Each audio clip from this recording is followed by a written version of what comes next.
foi uma violência contra a minha família, foi uma violência contra mim, mas mais do que qualquer coisa foi uma violência contra a oposição e uma violência contra o Congresso Nacional, uma violência contra o Parlamento. Eu fui recebido na minha casa no dia 18 de janeiro de uma forma como se fosse um bandido, como se fosse um traficante, como se fosse um corrupto. A Polícia Federal entrou na minha casa, não como o diretor-geral da Polícia Federal está dizendo, que foi uma operação padrão.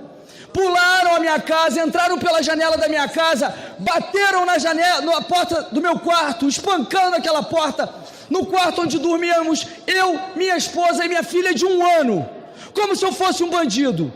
Naquele momento, eu acordei assustado. Deputado, Polícia Federal, abra a porta. E a primeira coisa que veio na minha cabeça é o STF, é Alexandre de Moraes. Abri a porta, fizeram toda a diligência, eu não sabia do que se tratava. Mas quando eles foram embora, fiquei sabendo pela imprensa do que se tratava. Era mais uma etapa da Operação Lesa Pátria. Para mim, a desagradável surpresa, porque quem me conhece sabe que naquele dia do 8 de janeiro, em momentos anteriores, eu nunca apoiei o 8 de janeiro. Eu nem sequer sabia do ato do dia 8 de janeiro. Eu fui saber um dia antes que as pessoas estavam indo para lá. Eu não sabia, porque eu estava naquele momento preocupado com o futuro da minha filha, que havia acabado de nascer. Estava cuidando da minha filha, ajudando a minha esposa a cuidar da nossa pequena Sofia. Não sabia de nada que tinha acontecido.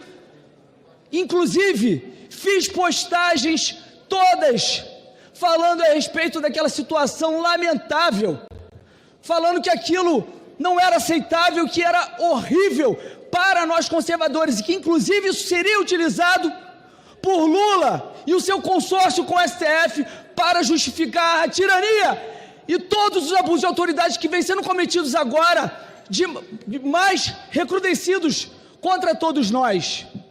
Mas aí eu fui ver o que a imprensa estava alegando contra mim.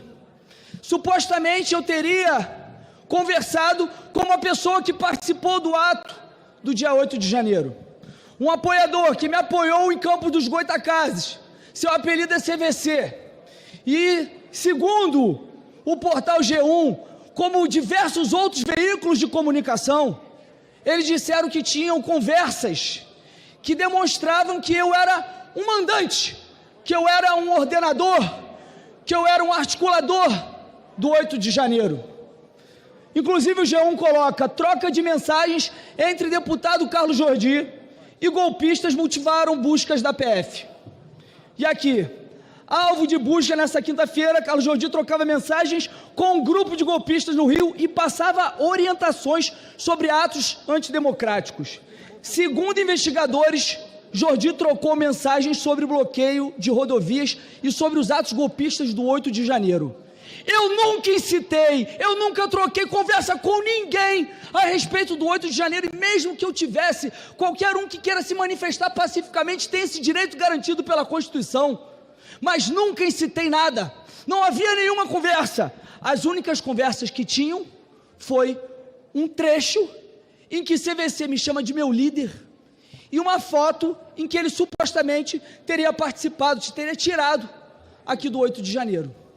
A conversa é: meu líder, qual a orientação, qual o direcionamento? E eu falo: tá podendo falar? E ele: claro, a hora que você quiser. Eu nem me recordo qual foi o teor, mas todos que me perguntavam sobre o que seria do Brasil naquele momento, eu falava: gente, acabou, a eleição acabou, nada disso vai dar nada, não vai dar em nada. E eu não me lembro o que nós falamos.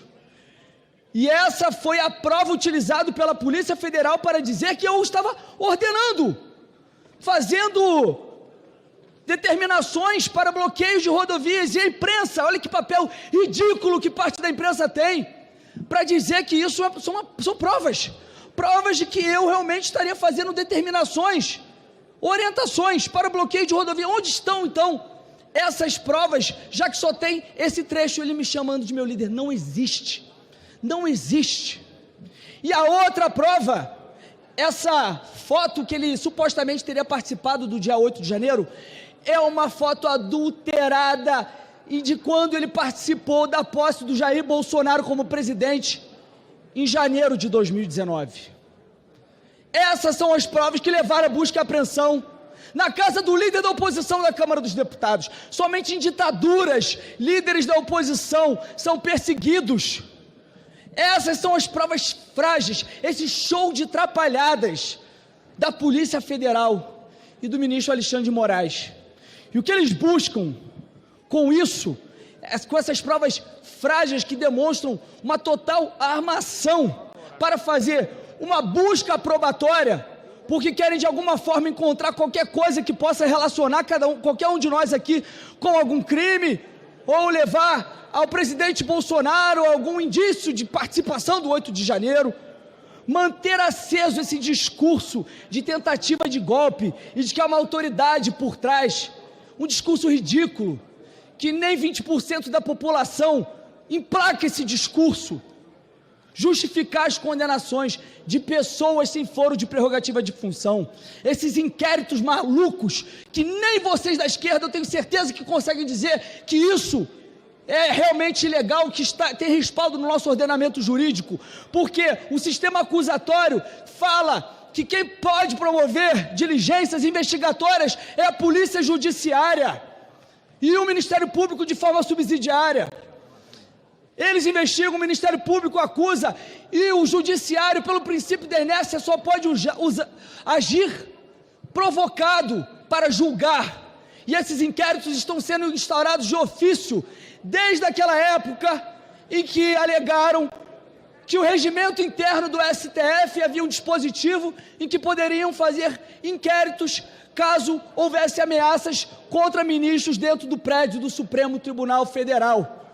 E o que era para ser exceção se tornou uma regra, e fazer isso jogando tarrafa, pegando qualquer cidadão comum, que é o que eles estão fazendo. Mas agora, com um deputado que está sendo investigado, há a conexão para eles justificarem todas essas tiranias contra cidadãos comuns que vem acontecendo, e desumanizar a oposição, fazer com que pareçamos um bando de malucos golpistas, e assim ter discurso para essa imprensa militante para nos perseguir.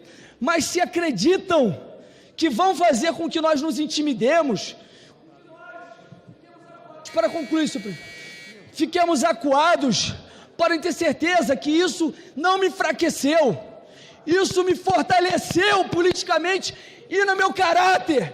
O meu caráter foi aprimorado com isso, e podem ter certeza que vamos continuar aqui lutando pelo que é certo, lutando para fazer oposição, que é nosso direito constitucional, contra esse desgoverno, e para falar o que é certo, apontar o que é errado, que está sendo feito por aqueles que